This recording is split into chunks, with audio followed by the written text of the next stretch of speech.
Hello and welcome to The Lost Tactician. Imagine this. A modern catastrophe strikes. A superstorm, a seismic event, an unimaginable blast.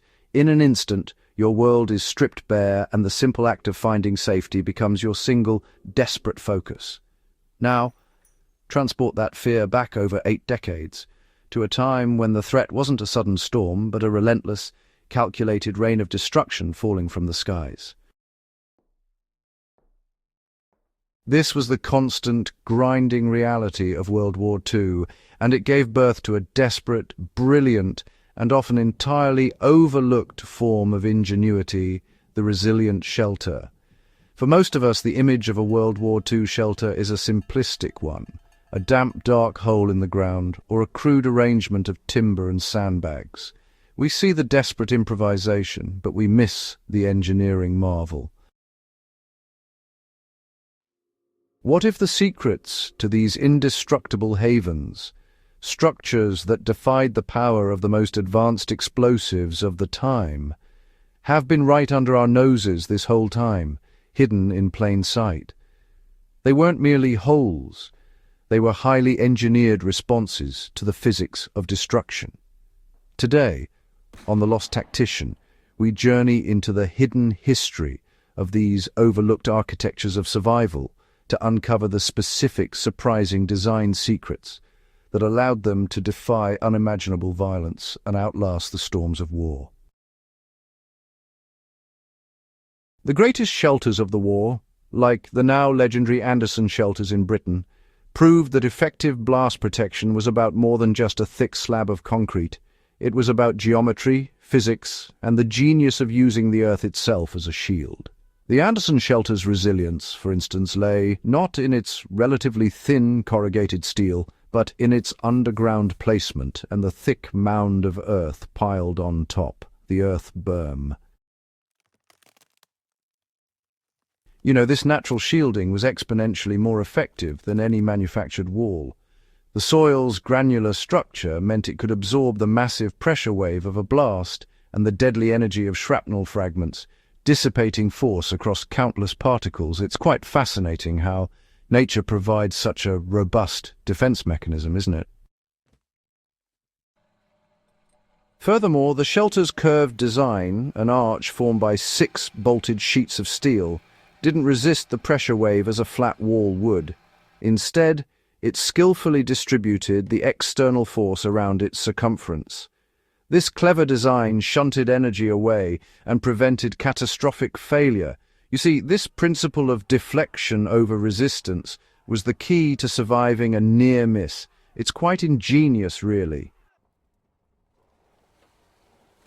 Beyond sheer structural integrity, the deepest challenge underground was simply the air they breathed.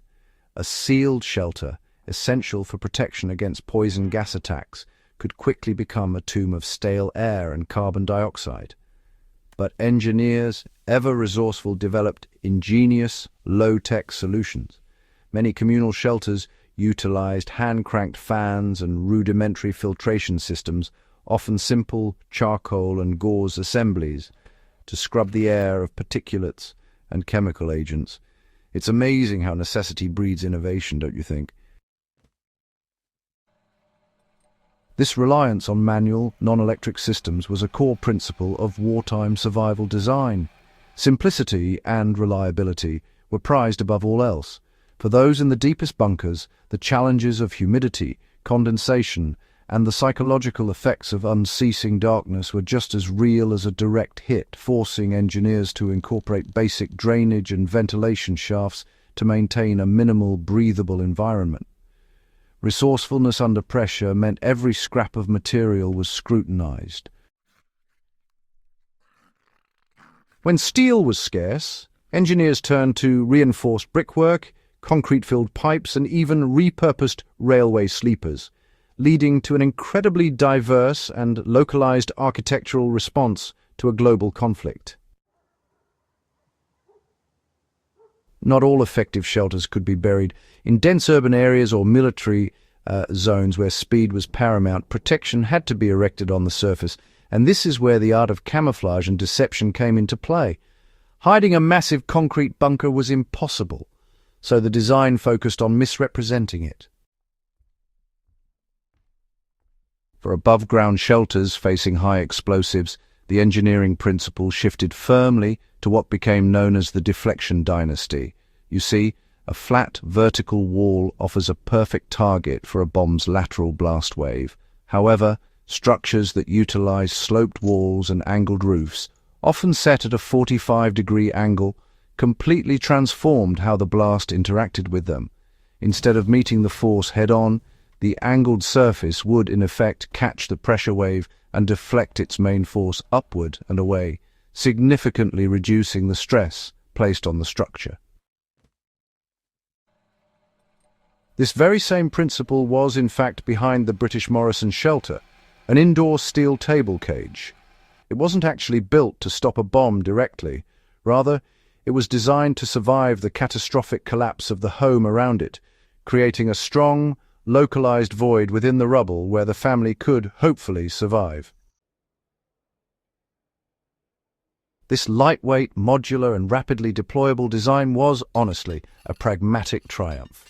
It was meant to be assembled from a kit with simple hand tools right inside any home, turning a simple piece of furniture into, well, a life raft.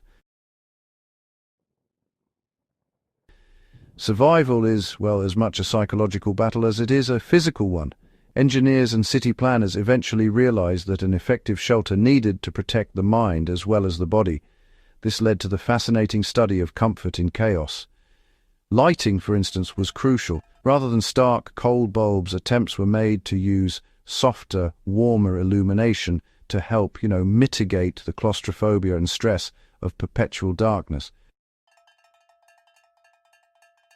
In deep subways converted to massive shelters, like those in London, simple gestures took on profound significance.